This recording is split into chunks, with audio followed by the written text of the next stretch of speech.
விழுப்புரம் மாவட்டம் இருவேல்பட்டு பகுதியில் திருச்சிராப்பள்ளி சென்னை சாலையில் மறியலில் ஈடுபட்டவர்களுடன் வனத்துறை அமைச்சர் பொன்முடி பேச்சுவார்த்தையில் ஈடுபட்டார். அப்போது அமைச்சர் பொன்முடி களத்தில் இறங்கி வெள்ள பாதிப்புகளை மதிப்பிடாமல் வாகனத்திற்குள் இருந்து பேசியதாக கூறி சிலர் கற்களை வீசியதாகவும் அமைச்சர் பொன்முடி மீது மக்கள் சேற்றை வீசியதாகவும் தெரிய வந்துள்ளது.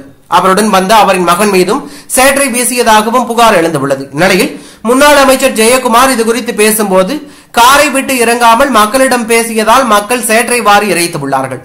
விழுப்புரம் இருவேல்பட்டு மக்கள் மீது எந்தவித துன்புறுத்தலோ அதிகார துஷ்பிரயோகமோ நிகழக்கூடாது. ஒருவேளை அப்படி ஒரு அராஜகத்தை திமுக அரசு முன்னெடுத்தால் அதிமுக வேடிக்கை பார்க்காது என்று தெரிவித்துள்ளார்.